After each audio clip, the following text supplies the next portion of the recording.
Formidable.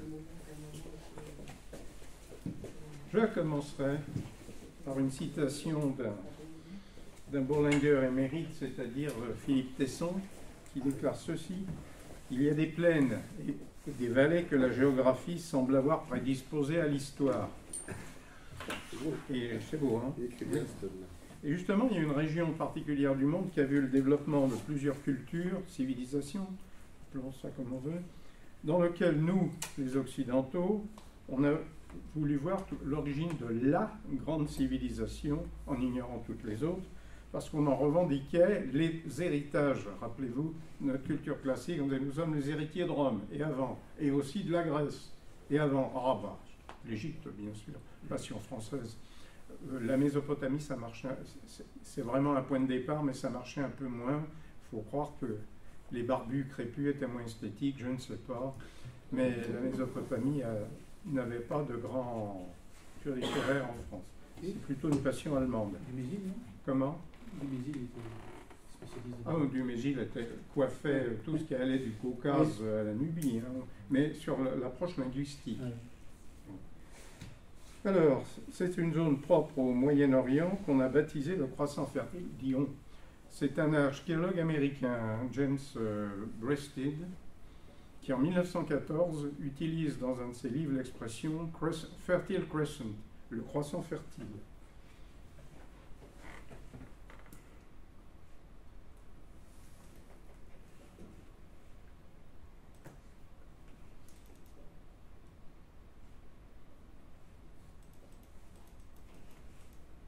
Le croissant, on y a rajouté l'Égypte après. Le croissant, évidemment, vous voyez pourquoi. En fait, c'est une zone du Moyen-Orient à laquelle on a rajouté l'Égypte qui correspond à une zone de plaine, de montagne, qui ont en commun d'être bordées par des déserts et ou des montagnes particulièrement arides. Et surtout, c'est ce que... Comment? Avoir deux grands fleuves. Surtout, ce qui nous intéresse, ce sont des bassins fluviaux. C'est un grand oasis, donc, cette zone de croissant fertile, qui est centrée sur des bassins fluviaux, mais qui, en dehors de leur apport, pourrait quand même, on aurait justifié quand même que l'agriculture y soit inventée. Pourquoi? Parce que c'est une zone qui correspond à l'isoyète, c'est les courbes de pluie. Hein. Donc, ça correspond à l'isoyète 200. Il tombe au minimum sur cette zone de sécheresse ou pas, il doit tomber 200 mm par an. S'il n'y avait eu que ces 200 mm par an, les chasseurs-cueilleurs dont on a parlé l'an dernier, rappelez-vous, on a traité les nomades et les sédentaires, et on avait parlé des chasseurs-cueilleurs. Et on avait également parlé de certains points de civilisation, comme la région de Sataliyük en Turquie, où on avait trouvé des villages où les chasseurs-cueilleurs étaient déjà sédentarisés. Eh bien, s'il n'y avait eu que les 200 mm de pluie sur lesquels ils pouvaient compter, ils seraient restés cueilleurs et non pas cultivateurs. C'est donc l'exploitation des fleuves qui a fait la différence. Mais quand est-ce venu? Ça pose le problème de l'origine de cette zone, hein, de son profil climatique. C'est ce qu'on a appelé les changements climatiques de l'Holocène. Alors, vous savez que les aires géologiques sont divisées en plusieurs grandes périodes, l'Éocène, le Miocène, le Pléistocène, et enfin l'Holocène qui commence vers 12 000 et qui a pour caractéristique de voir s'observer un réchauffement. Et de 40 000 à moins 3 000, le Sahara, qui se situe un peu par là, le Sahara est sujet à ce qu'on appelle des coups de pompe, enfin l'effet de pompe du Sahara, c'est-à-dire une alternance de périodes froides et sèches qui ne vont pas jusqu'à la glaciation au Sahara, mais qui entraînent au nord en Europe des glaciations, c'est un phénomène mondial, et de périodes alternantes avec des périodes humides et chaudes. À quoi est-ce dû? C'est dû à la modification de l'écliptique des pôles. L'axe des pôles, qui ne tourne pas sur un point, mais qui tourne sur une ellipse, hein, a des variations. c'est ce qui donne c'est ce qui donne des arguments aux climato-sceptiques actuels. C'est l'axe des pôles, c'est le réchauffement du soleil, enfin, c'est une des causes naturelles de modification du climat et c'est très sérieux, ça n'a rien de complotiste. Hein. Donc, il y a ce qu'on appelle cet effet de pompe du Sahara qui désigne l'alternance entre les périodes froides et chaudes et au gré des changements climatiques, donc, ces périodes de pluie ou de sécheresse peuvent durer plusieurs milliers d'années ou, à l'opposé, 4 à 5 siècles seulement. C'est ce qui va nous valoir vers moins 10 000. J'espère que je vais l'avoir. Voilà. C'est ce qui va nous valoir un Sahara humide. Voilà à quoi ressemblait le Sahara vers moins 10 000. Vert. Le Sahara vert. C'est-à-dire une limite de la forêt équatoriale qui était remontée vers le lac Tchad, là où actuellement on est dans le Sahel. Les forêts méditerranéennes ne dépassaient pas l'Atlas. Aux deux extrémités des savanes, c'est ce qu'il y avait de plus sèche, mais pour tout le reste, le Sahara était parcouru de fleuves qui maintenant sont des vallées sèches, des oueds secs, des lacs qui sont ce qu'on appelle des chocs maintenant, c'est-à-dire des fonds de lacs desséchés et souvent couverts de sel ou de sédiments rocheux. Je prends un exemple, ce qu'ils appellent le lac Agadez. Hein. Ça correspond au Ténéré actuellement. C'est plat, c'est un fond de lac tout plat. Et c'est d'une platitude telle que l'on peut voir à 5 km le prochain palmier quand on en a dépassé un. Ça, je l'ai vu. Voilà pour le Sahara vert. Alors, la différence avec cette alternance et ce qui a causé justement le changement de climat, c'est qu'il y a eu une date marquante, il y a eu un dessèchement particulier vers moins 3900. On dit moins 3900, mais les anglo-saxons actuellement vous diraient 5900, parce qu'ils ont pris l'habitude, bonjour, ils ont pris l'habitude de rajouter les 2000 ans qu'on a vécu depuis la naissance supposée de Jésus-Christ, mais pour ne pas s'y perdre, parce qu'il faut faire très attention quand on manipule les ouvrages, sinon qui se réfèrent à l'échelle anglo-saxonne ou française et latine, on parlera de moins 3900, parce que ça nous permet de mieux situer par rapport à la révolution néolithique. Alors, jusqu'ici, quand le Sahara s'affolait, les épisodes pluviométriques étaient suivis d'une sécheresse, mais la pluie revenait. Or, ce qui s'est passé en moins 3900, c'est que ça a été d'un indice d'aridité assez rare qui ne s'était jamais vu, et que ça s'est accompagné en Europe en même temps de 5 siècles de climat froid, petite glaciation. Qu'est-ce qui se passe à ce moment-là avec le Sahara qui devient vraiment un désert? C'est que les populations qui commençaient déjà à avoir fait leur passage à l'agriculture, eh bien, vont émigrer vers où est-ce qu'il y a de l'eau? Eh bien, de l'eau, il n'y en a pas partout. Il y a le bassin du Niger et il y a surtout le Nil. Alors, la population de la Libye actuelle immigre vers la basse Égypte et les populations des pays Touareg actuels, c'est-à-dire le Hogar, le Tibesti, le Tassili, immigrent vers le Haut-Nil.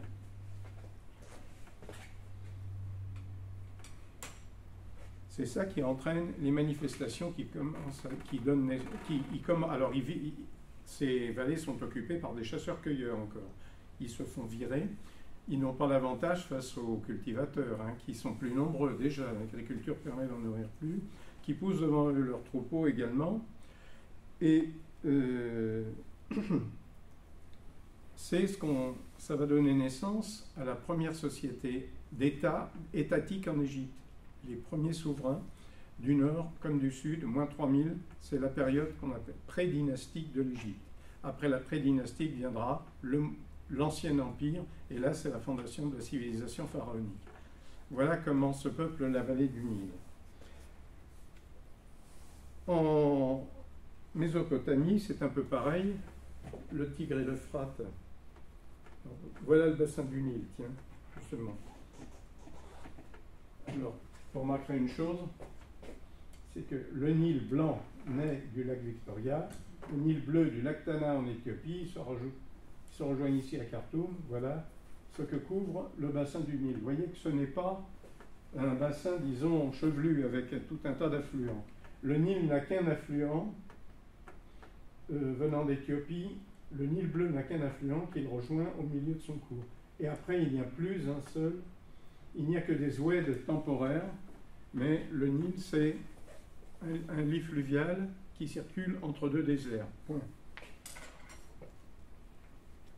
Alors donc, quand j'ai parlé de repli fondateur, c'est parce que cette zone qu'on appelle le croissant fertile, c'est là que vont se réfugier les chasseurs-cueilleurs des régions avoisinantes.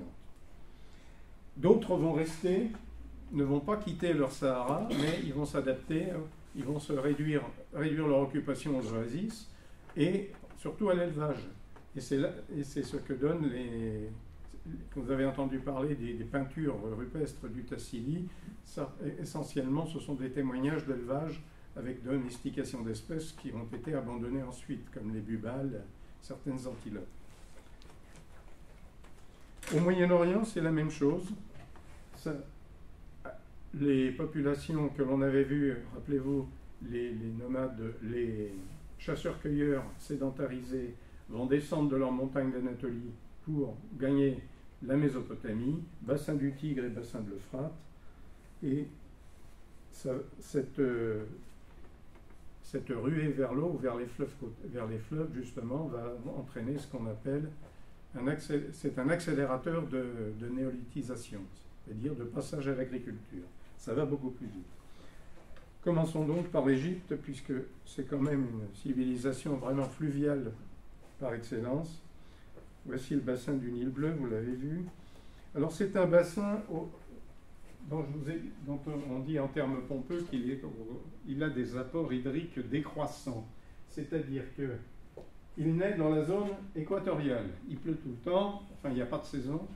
La pluie est étale sur toute l'année avec un coefficient qui dépasse le mètre annuel de précipitation. Ensuite, une zone tropicale humide. Enfin, il coule dans une zone aride. Ce qui fait que les apports d'eau sont très circonscrits. La civilisation qui va s'élever en Égypte, là, celle des pharaons, va bénéficier d'un cadre naturel stable voici la limite de l'Égypte. Donc, entre la Nubie qui est ici et le delta, vous allez avoir un cadre stable et un climat surtout stable, notamment au niveau de l'hydrographie. Les atouts du Nil, c'est donc cette stabilité climatique. C'est aussi le vent permanent qui souffle du nord. Ça, c'est une bénédiction pour la navigation. Parce que descendre le Nil, c'est facile. Mais alors pour remonter, qu'est-ce qu'on fait pour remonter un fleuve chez nous avant le moteur? On tire, le halage. Et en Mésopotamie, ils n'ont pas... Alors, ils ont une faculté en Égypte, c'est qu'ils peuvent compter sur un vent du nord qui souffle toute l'année. Donc on peut remonter le courant à la voile. Il y a un autre fleuve dont ça a fait la fortune chez nous, c'est la Loire. La Loire est soumise au vent d'ouest jusqu'à Orléans. Donc c'était une bénédiction pour la remontée.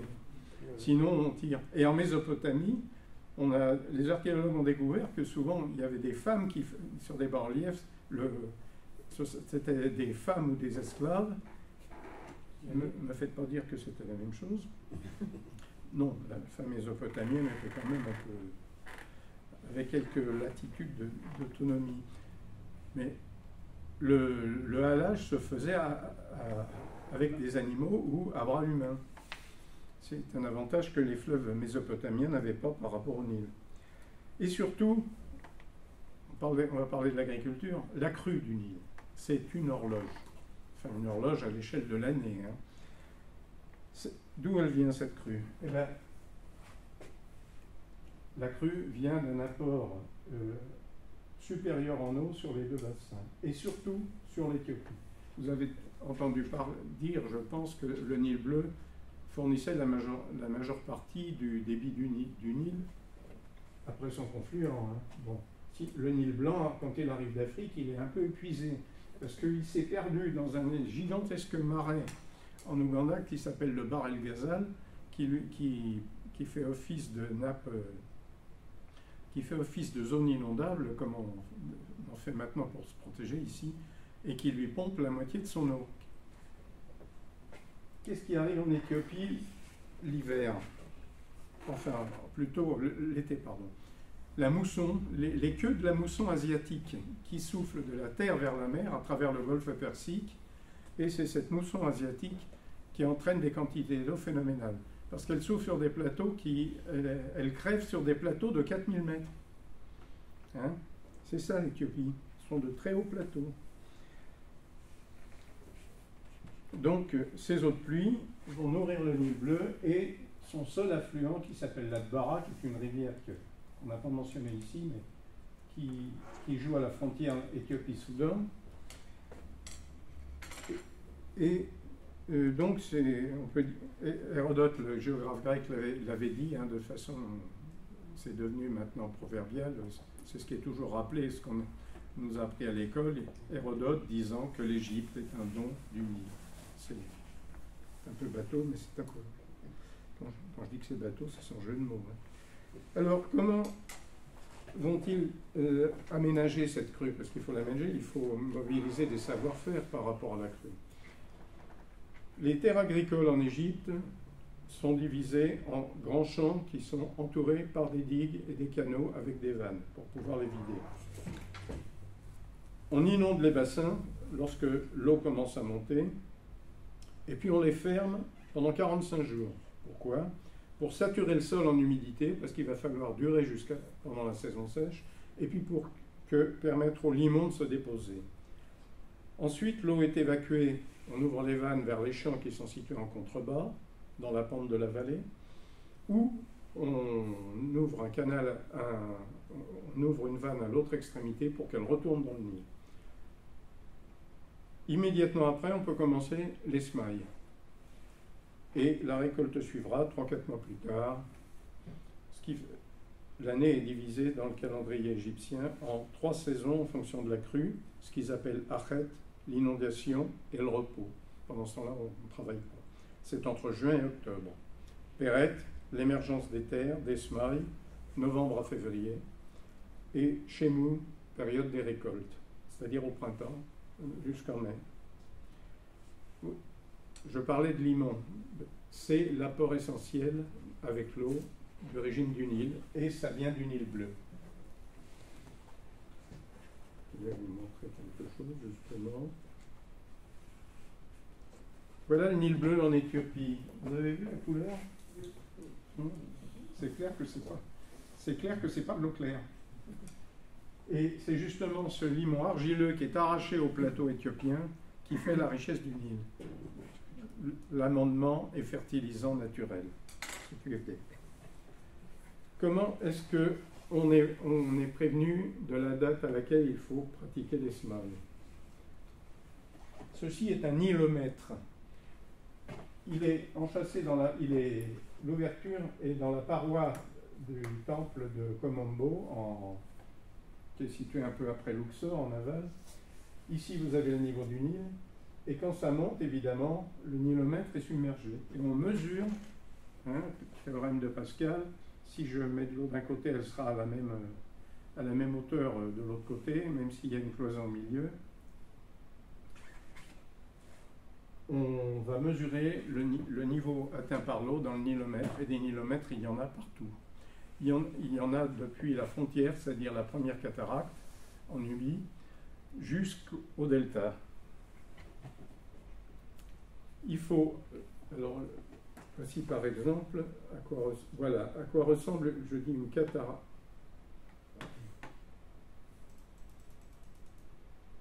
Quand on parle de cataracte du Nil, n'allez pas imaginer des chutes gigantesques comme les chutes Victoria ou les chutes du Niagara. Ce sont des rapides et des basses eaux qui empêchent la navigation. Là, ils sont en train de vivre dangereusement, ces bateaux de touristes, là, à mon avis, mais c'est la première cataracte qui marquait la frontière de l'Égypte pharaonique et qui n'est pas loin de la frontière actuelle d'ailleurs, puisqu'elle est sous le barrage d'Assoun. Et c'était là qu'était le mètre étalon, celui de la base. Quand il commençait à monter, alerte générale. Et on savait qu'il fallait, une fois que l'eau avait commencé à monter à Assouan, là, ce qu'on appelait l'île d'Éléphantine à l'époque, eh bien il fallait une semaine pour atteindre le delta, pour atteindre la région du Caire actuelle.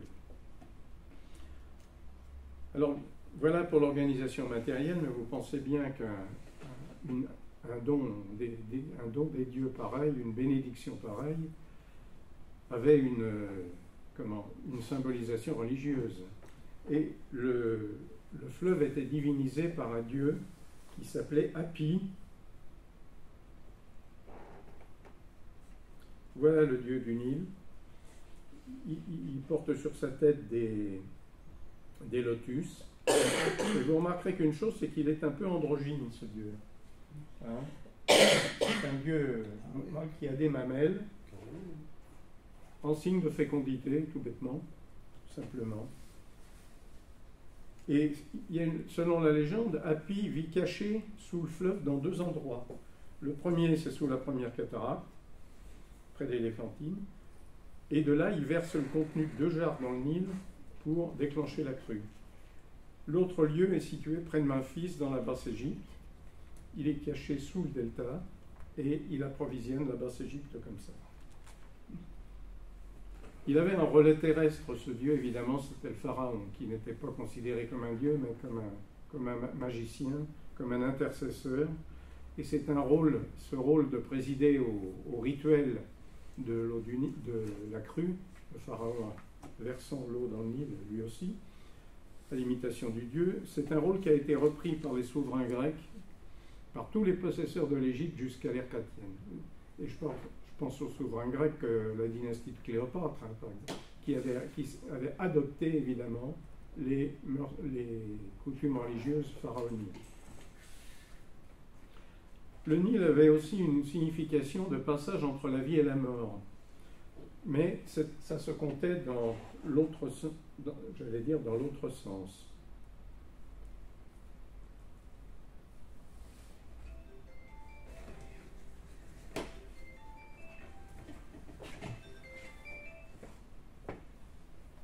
L'est du Nil était considéré comme l'espace de la vie, et l'ouest, l'espace des morts.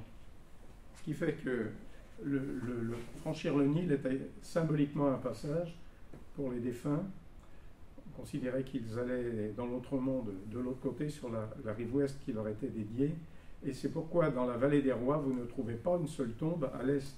Toutes les tombes sont du même côté, en Haute-Égypte, côté ouest du Nil.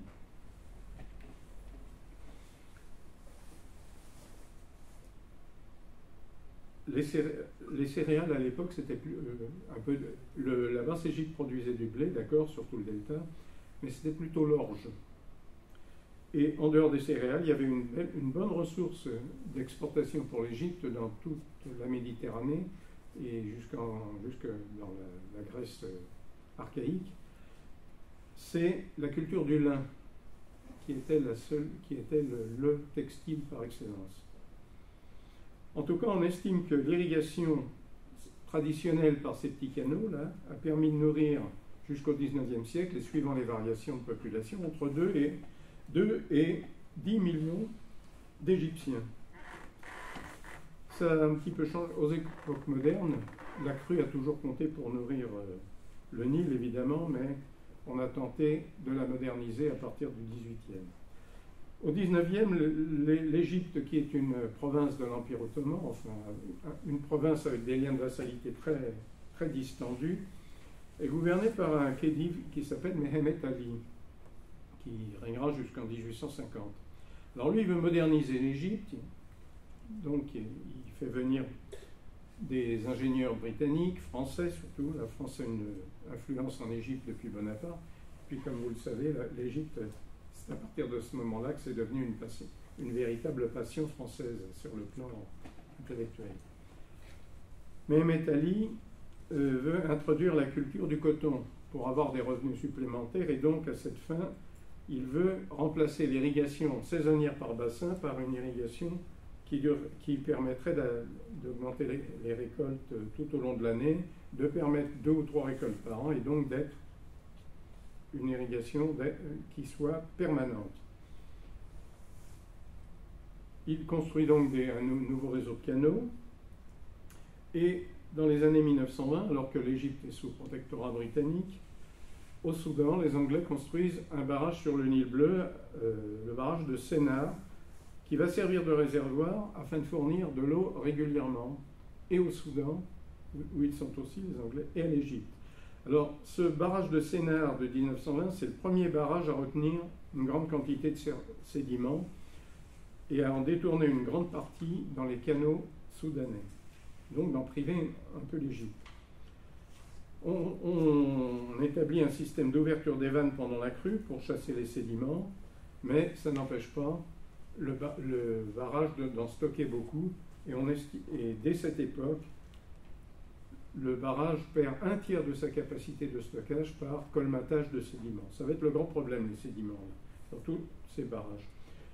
En 1902, nouveau barrage qui est construit à Assouan cette fois, par les Anglais, le premier barrage d'Assouan, qui lui laisse passer un peu les sédiments, mais c'est uniquement pour préserver les turbines, parce qu'il a une fonction de pourvoyeur d'énergie électrique, ce barrage. Et enfin, vous connaissez l'histoire du grand barrage, du haut barrage d'Assouan, construit dans les années 60 et inauguré en 70. Nasser n'arrivait pas à se faire financer par la Banque mondiale, était en opposition avec les États-Unis à l'époque.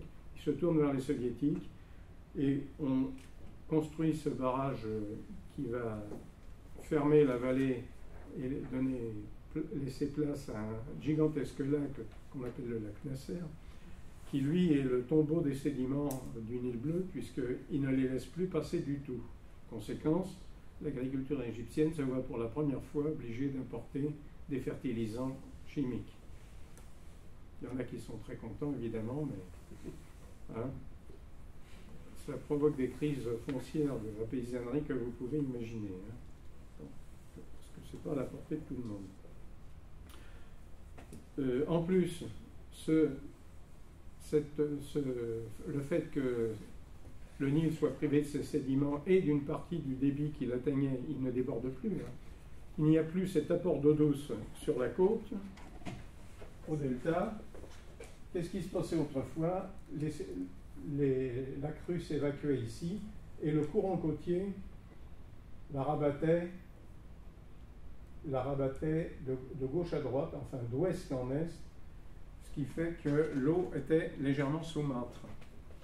Ce qui fait que le canal de Suez ne pouvait pas laisser passage à des espèces de poissons venus de la mer Rouge. Maintenant, il y a un changement écologique, des requins entre autres, mais il y a toute une catégorie, toute une faune invasive de la mer Rouge qui peut se répandre parce que l'eau de la Méditerranée demeure salée comme dans toutes ses autres parties.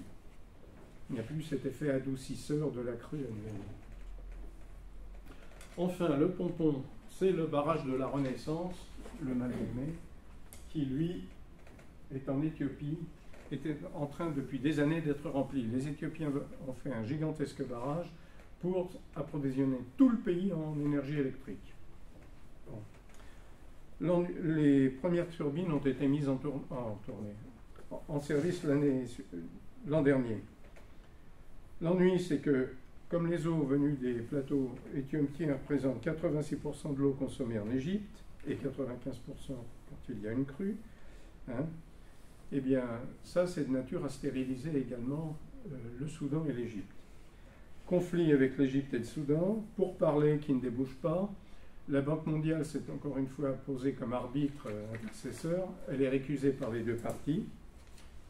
Alors, ce que veulent les Éthiopiens, c'est remplir vite le barrage pour démarrer la production d'électricité. Ce que veulent les Égyptiens, c'est un délai supplémentaire, que le barrage ne soit pas trop vite rempli afin de ne pas entraîner une pénurie d'eau. Voilà où nous en sommes. Il n'y a pas d'accord sur le règlement des litiges. Aucune autorité mondiale n'a pu s'imposer.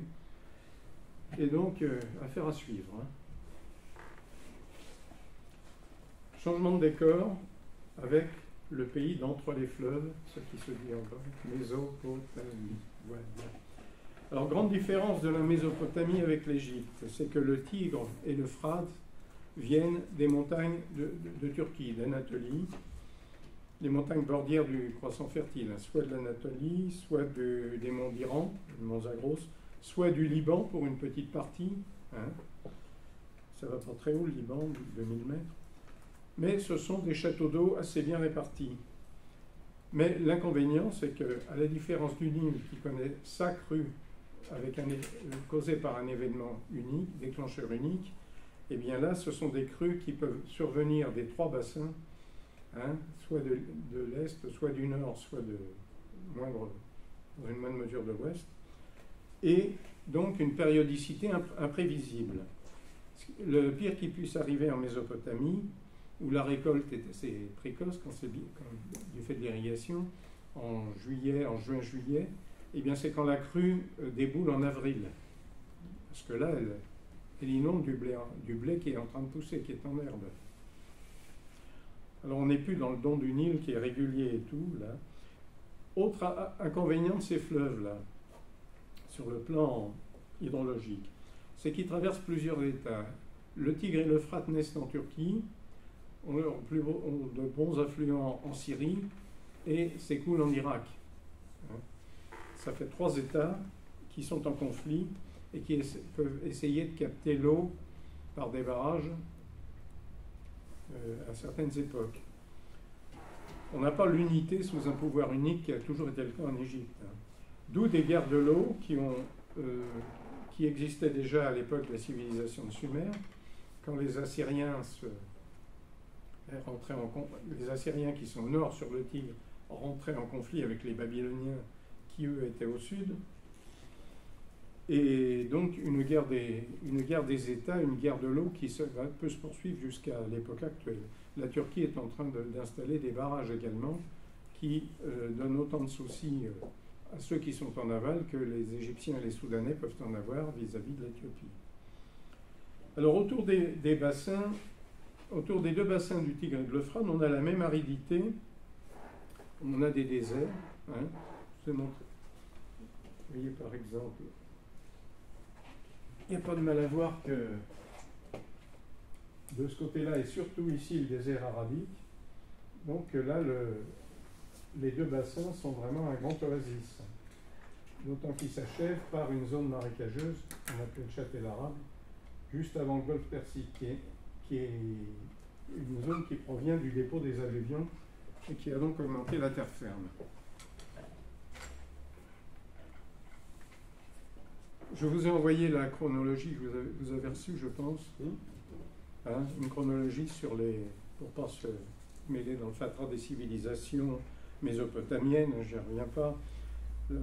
La plus vieille, c'est celle d'Uruk, un peuple qui est venu du Caucase. La cité d'Uruk, c'est 3800 avant Jésus-Christ.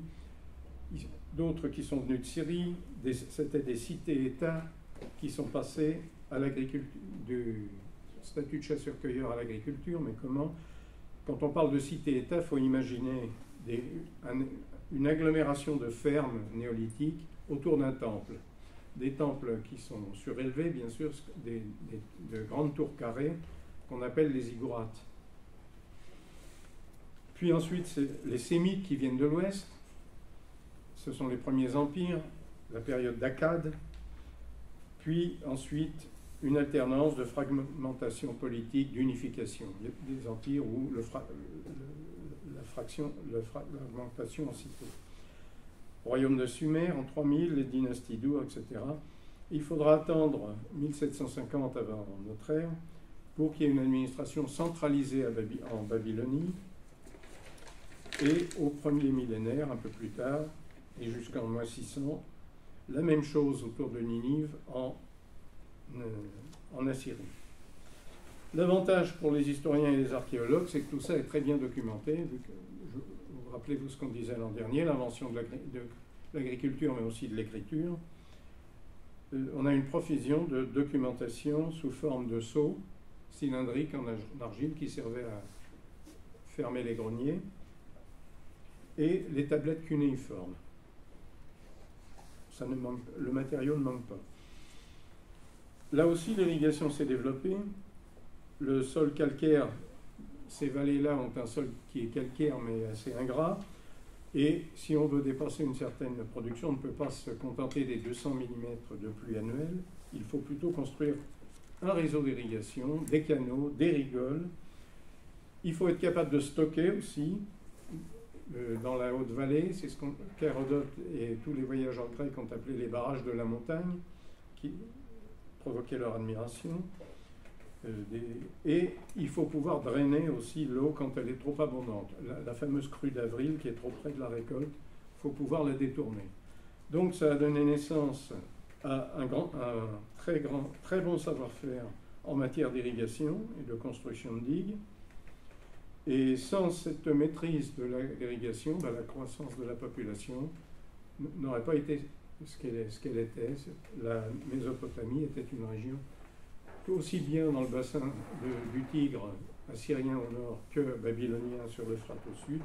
C'était une région qui avait une densité de population supérieure à l'Égypte. Ça a commencé vers moins 8000 et ensuite cette science de l'irrigation qui démarre vers moins 10 000, moins 8000 va se développer très très progressivement, et quand on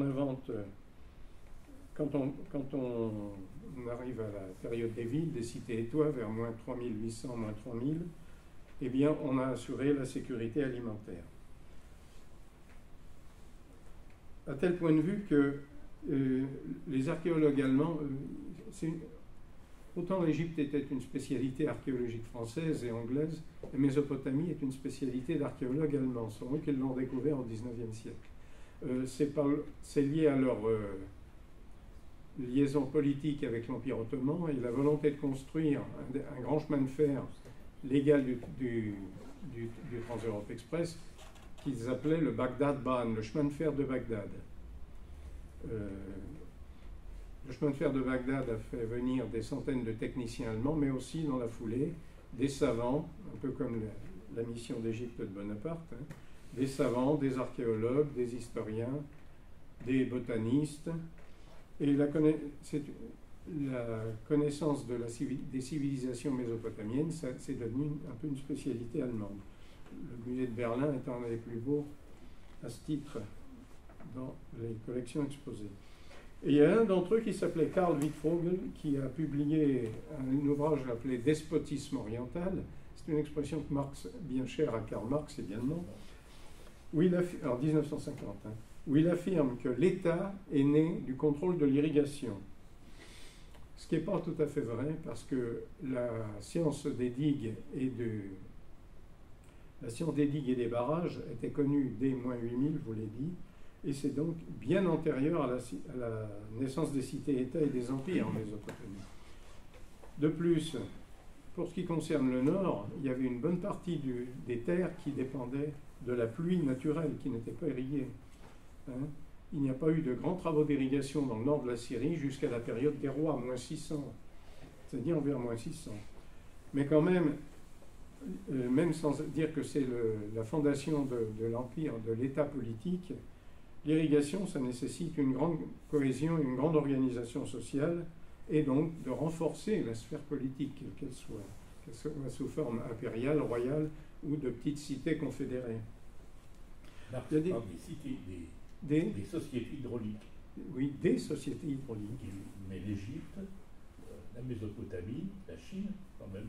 On y vient, la Chine. On va y venir. Et il y en a d'autres dont on a perdu le souvenir. Oui, oui. Hein? Et donc on n'aurait pas. Il y a un témoignage drôle, d'ailleurs, quand je parle de contrôle de cohésion sociale et d'organisation, ça demandait une certaine... Si ça n'est pas à l'origine de la naissance du politique, c'est à l'origine de la naissance de l'administratif et de la bureaucratie. À l'époque de Dour, moins 3000, moins 3200, un chef de district doit prêter serment pour entrer en possession de son secteur de canaux. Et si il laisse assécher les canaux, ça peut lui coûter la vie. On ne rigole pas avec ça. on forme des scribes ingénieurs. C'est grâce à eux qu'on a retrouvé toutes ces tablettes, parce que les renseignements qu'on trouve dans les tablettes cunéiformes sont de 3 types. Les renseignements commerciaux, c'est l'écriture des marchands, c'est la plus nombreuse, l'écriture des prêtres et des scribes religieux, et les administrateurs. Là, ce sont des lettres administratives qui vont entre le pays et la capitale. Ces scribes et ces gouverneurs, là, ces ingénieurs hydrauliciens, on peut les appeler comme ça, avaient aussi comme responsabilité de recruter la corvée, les esclaves bien sûr, mais il y avait de nombreuses peines qui remplaçaient les peines de prison. Quand on ne mettait pas à mort, on condamnait fréquemment à l'esclavage hydraulique, c'est le cas de le dire, hein, c'est-à-dire le fait de creuser des canaux, ou de haler les bateaux. Il y avait tout un tas de châtiments qui étaient en liaison avec la gestion de l'eau, de la navigation. Et à propos de navigation, on a trouvé également des lettres amusantes. Par exemple, un conflit entre Hammurabi, qui était l'empereur de néo-babylonien vers moins 800, et le roi de Mari, qui était un petit royaume au nord, au sujet du bitume. Le bitume était très précieux pour Laval parce que ça servait à faire des bateaux. Il n'y avait pas de bois au sud. On utilisait des barques en roseau qu'on colmatait avec du bitume, alors que le transport en amont se faisait par voie de terre. Et le roi de Mari dit justement à Hammurabi, votre richesse, ce sont les ânes et les chameaux. Vous n'avez pas besoin de bateaux. Alors que moi, j'en ai besoin. Laissez-moi le bitume.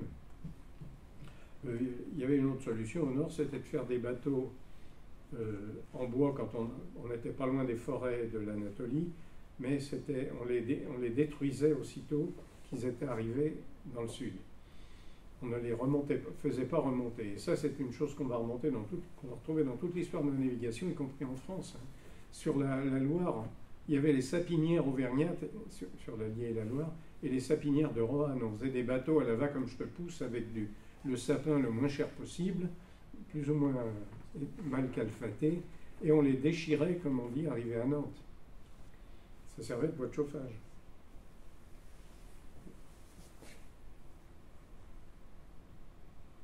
Voilà à quoi ça ressemble, un bateau babylonien. Vous voyez, ce sont des bateaux en roseau, ligaturés. Les Égyptiens veulent les mettre d'ailleurs. C'était le matériau de ces régions dépourvues de forêt. Et le bitume, c'était quoi? Le bitume tiré de quelle est la production de l'Irak actuellement? Le pétrole. Bon, le bitume affleurait dans des zones pétrolifères. Directement. Et il y a plein de pays dans le monde qui ont développé des constructions de barques plus limitées quand même, avec ce colmatage de bitume, en colmatant des tressages de roseaux naturels. Il y a bien sûr un dieu des eaux, mais il est méchant celui-là. C'est Eou ou Enlil, qui est le dieu des eaux souterraines, donc si c'est souterrain, c'est maléfique. De temps en temps, il exerce sa colère sur les fleuves également. Et un des grands mythes, qui est le mythe de Gilgamesh, parle des combats d'Enlil et d'Enki. Enki étant le héros divinisé, une sorte de Prométhée qui lui prend la partie des hommes. Alors là, il y a quelque chose d'intéressant par rapport à nous et nos propres mythologies. Je vous lis un extrait de ce mythe-là. L'humanité remplissait la terre et les cieux du bruit incessant qui dérangea la paix des dieux. Enlil s'efforça de remédier à cette situation en envoyant sur terre épidémie et famine afin de décimer la population. Ces plans furent déjoués par Enki, qui conseilla à Atrahasis le sage de présenter des offrandes aux dieux de l'agriculture et de la guérison. Furieux d'avoir échoué, Enlil décida d'envoyer alors sur terre un terrible déluge qui engloutirait une fois pour toutes l'humanité. Il fit jurer aux dieux de le soutenir dans son action et il leur interdit toute communication avec les hommes. Mais il fut encore une fois trahi par Enki, qui apparut à Atrahasis en rêve et lui ordonna de construire un bateau afin d'y embarquer sa famille et divers animaux. Ça vous rappelle rien? Ça rappelle quelque chose, effectivement. Et la voilà l'origine. Il est reconnu maintenant que les mythes recueillis de sources hébraïques ou araméennes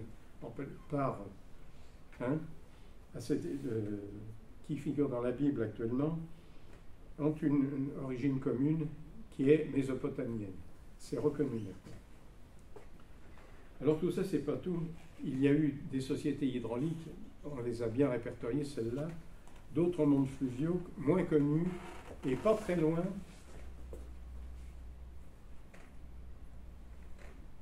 Pas très loin d'ailleurs, il n'y a pas besoin d'aller chercher loin. Si la carte débordait, ça se passerait ici. C'est la vallée de l'Indus. La vallée de l'Indus, qui est actuellement au Pakistan, qui a été longtemps la limite de l'Inde historique, l'Inde des grands Moghols, et l'Inde de Sa Majesté Victoria. Eh bien, la vallée de l'Indus a donné naissance vers moins 8000, c'est-à-dire avant la Mésopotamie, à une société qu'on appelle la civilisation d'Harappa, harapéenne, parce que centrée autour d'une cité qui s'appelait Harappa. 8000 ans avant Jésus-Christ, c'est quand même assez ancien. C'est un décollage néolithique également. L'agriculture y est plus ancienne que dans le croissant fertile. Et l'organisation était variable. Elle allait de simples villages, de confédérations de villages, à de vraies villes organisées. Et quand je dis organisées, c'est que la gestion de l'eau y était remarquable. Des canaux, des aqueducs, mais surtout les premiers égouts empierrés. C'est là qu'on trouve la trace des premiers égouts en pierre, donc maçonnés. Et une écriture de moins 3300, contemporaine de celle de Sumer. Pourquoi a-t-elle disparu? Là encore, une fois, là, on peut incriminer le changement du climat. Les moussons, vers moins 2000, on a affaire à une grève de la mousson. Elle ne souffle plus comme elle soufflait autrefois sur l'océan Indien. D'où dessèchement. Et la vallée de l'Indus est dans une zone encore plus aride que celle qui borne le croissant fertile. Donc c'est une civilisation qui s'évapore, sans jeu de mots.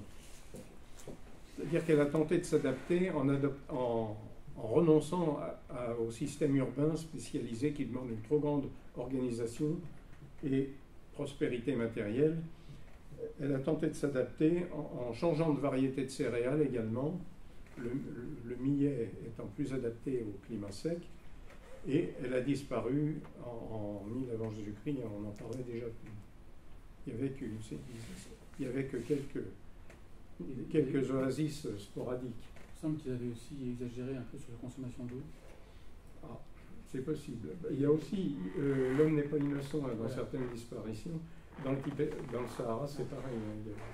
L'élevage a fait... Ils ont irrigué la ville, ils ont fait des canaux comme à Venise à l'époque, et ils ont surconsommé l'eau, paraît-il. Je ne sais pas si c'était comme Venise, mais déjà le fait de construire des systèmes d'égouts et tout, ça demande un certain débit.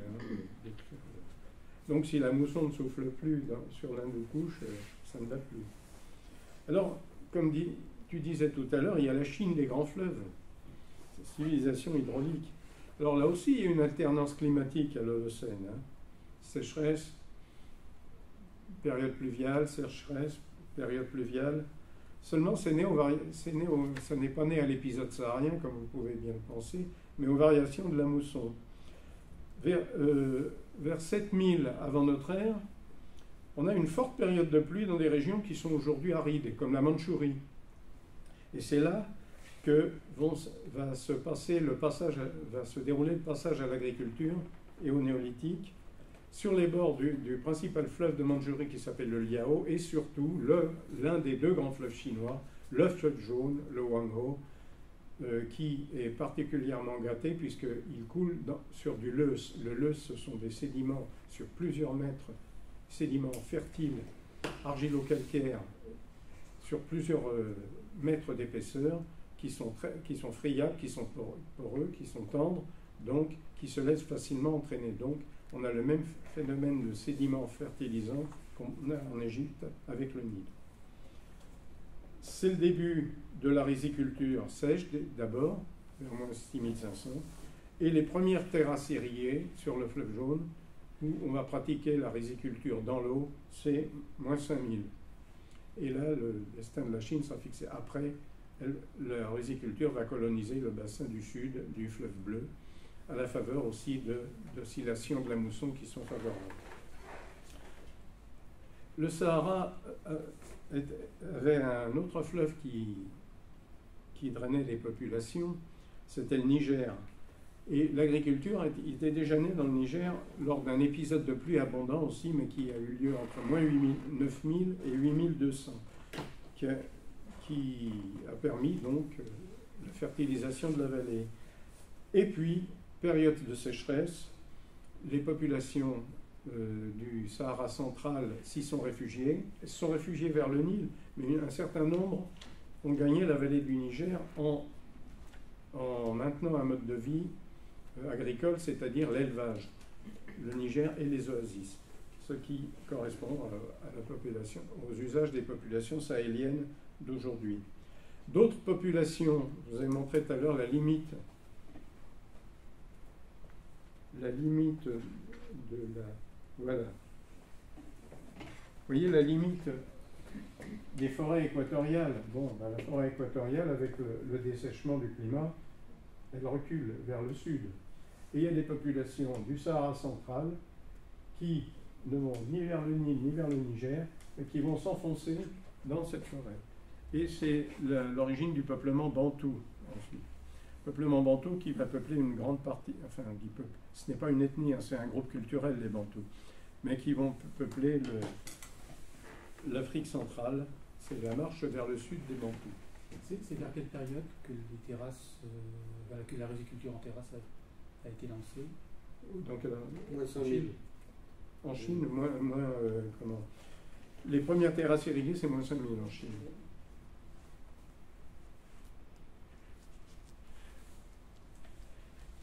Alors donc, il y a des populations qui résistent en changeant leur mode de vie, comme toujours. Hein. Il y a un autre endroit où le fleuve n'a pas fait son travail, si j'ose dire. Je pense à la vallée du Mississippi. Bon, en dehors des empires précolombiens au Mexique qui profitaient des ressources en eau, mais non pas d'un grand bassin unique. Mexico est sur une lagune. Hein. Bon, il y a quand même des montagnes qui approvisionnent tout autour des plaines de la région de Mexico. Mais en dehors des empires précolombiens du Mexique, il n'y a pas sur le Mississippi une grande civilisation qui soit née du fleuve. Il y a eu ce qu'on a appelé la culture des tertres. Les tertres, comme les tumulus, ce que les Américains appellent les mound builders, entre moins 800 et 1400 de notre ère et notre Moyen-Âge. Cette civilisation des tertres, elle est connue donc pour ses grands tertres funéraires. On a mis à jour une grande cité en terre crue, construite comme les Indiens d'Arizona construisent, c'est-à-dire la terre crue, qui est un merveilleux matériau au niveau isolant. On a mis à jour une cité, les archéologues ont mis à jour une cité qui s'appelait Cahokia, sur le Mississippi, qui comptait 15 à 30 000 habitants vers le Moyen-Âge, à notre Moyen-Âge, en 12e. Des constructions de bois et des constructions de terre comme à Mexico, qui ne se sont pas bien conservées. Donc. Ce qui n'empêche pas que le Mississippi servait de voie de communication. À l'arrivée des Européens, les pirogues naviguaient dessus et les Indiens échangeaient le cuivre autour de cette cité de Cahokia. Il y avait quand même un embryon de situation d'activité commerciale. La nacre, l'or, le poisson, mais il n'y a pas eu de basculement général, massif, vers une grande agriculture suivie d'élevage. Ils ont domestiqué ils ont domestiqué des espèces animales comme au Moyen-Orient. Ils ont tiré parti des graines qu'ils ont également assimilées, quoi. Le haricot, le maïs. Mais la pluie suffisait pour cultiver le maïs. Il n'y a pas eu de grande activité d'irrigation. Il n'y a pas eu de culture savante et irriguée.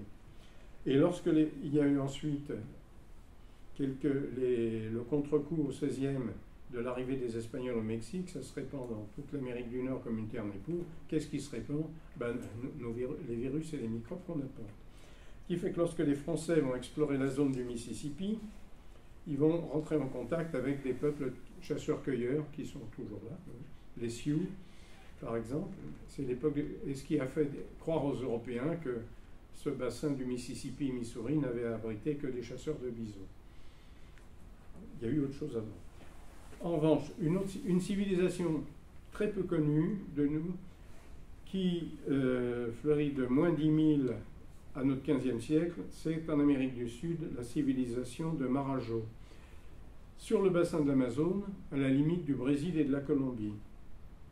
Alors là aussi, on a les images des sauvages, entre guillemets, de Lévi-Strauss.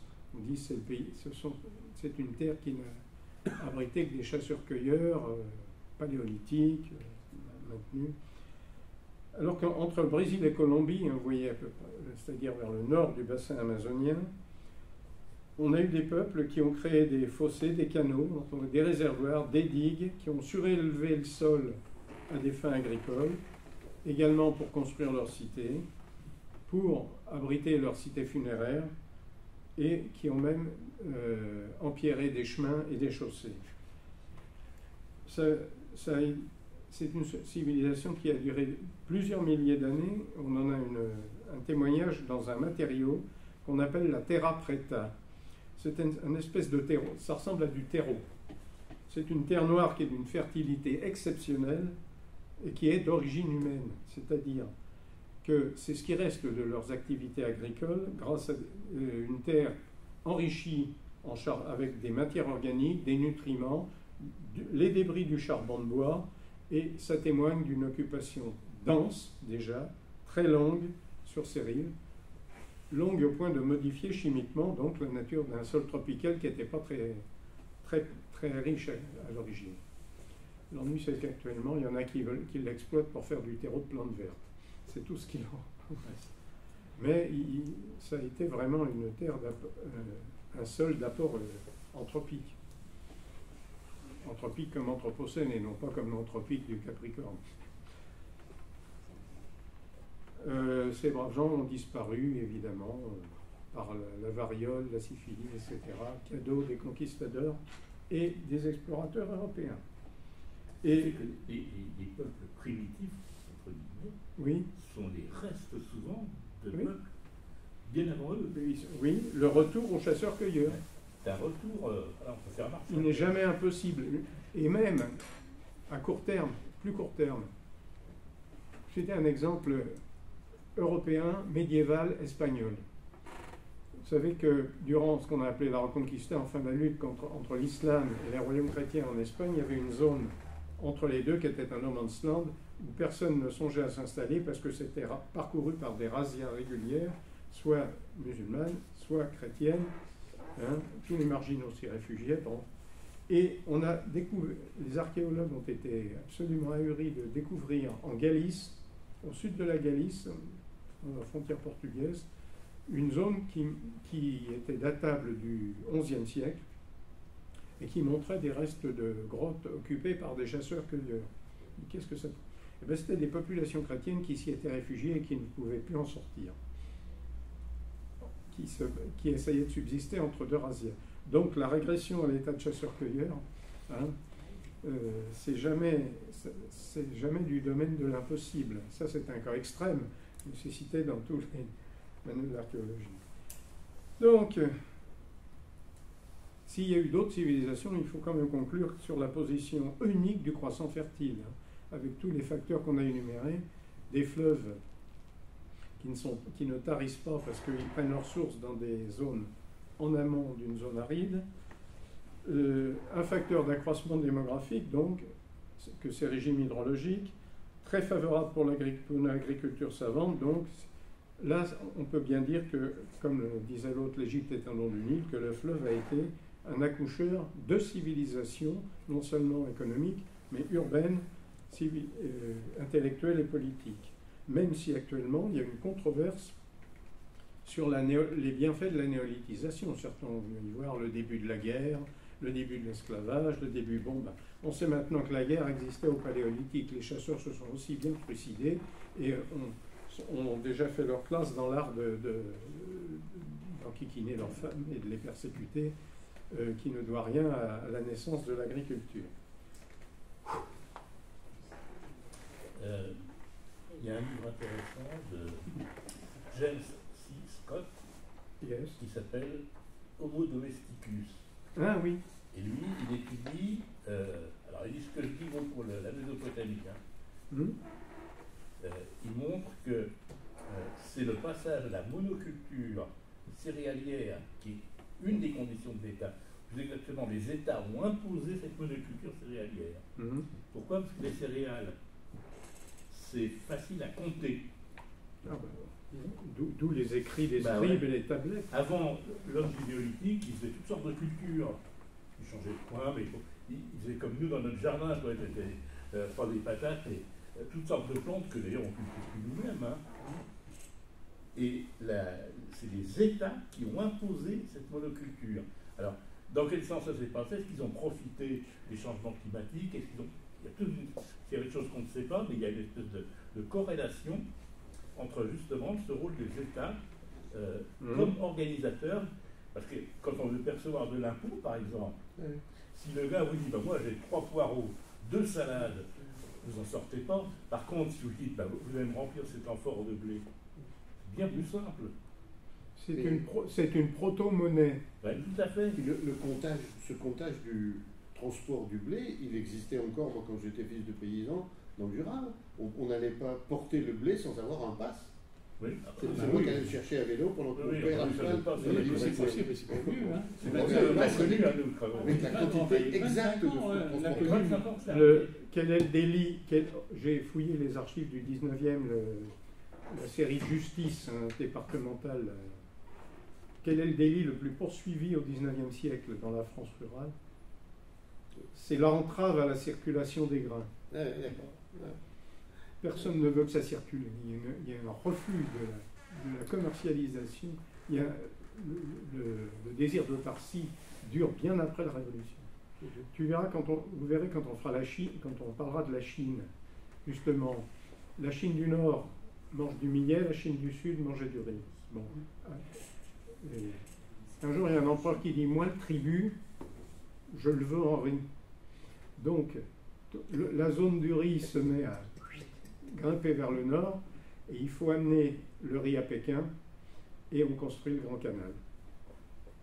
C'est une chose les plus prodigieuses d'ouvrage humain qui ait jamais été construit, le Grand Canal de Chine. Non, mais c'est sûr que ça remplit ce rôle de presque monnaie et que les premières tablettes qu'on trouve sont des tablettes de comptables, les plus anciennes. J'avais publié un truc il y a très longtemps dans une histoire de France du travail qui s'appelait Écriture des dieux et des marchands. Et on a les deux extrémités. On a d'abord les tablettes des comptables, des cités, puis des scribes royaux, puis du pouvoir politique, et puis très vite les dieux. Et les fermes néolithiques se construisent autour du temple de la ziggourate. C'est ça une cité mésopotamienne. Ça peut nourrir quand même aussi. Oui. Ça peut des rations un peu complètes quand même. Oui. Ah bah oui. Il y a aussi le pouvoir nutritif le millet, c'est pas terrible. Alors, justement, les céréales, ça va permettre le développement de l'esclavage. Parce que, et c'est pour ça qu'il appelle son bouquin Homo domesticus, il dit la naissance des États, c'est la domestication des hommes. Pas seulement des bêtes, c'est des hommes. Oui.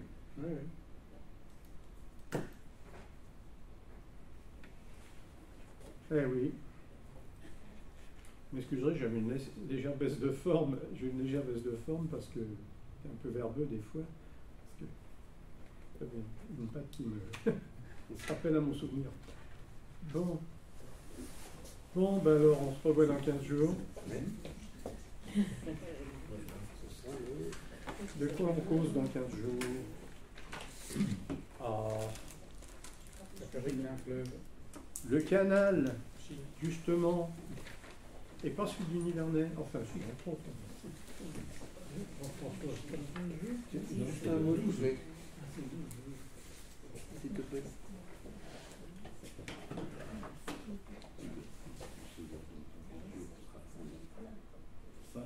Oui, et puis après, tu as reçu la vidéo non, enfin, j'ai transmis au libraire. Oui, d'accord. Puis je verrai Lyon républicain. Hmm. Les affiches.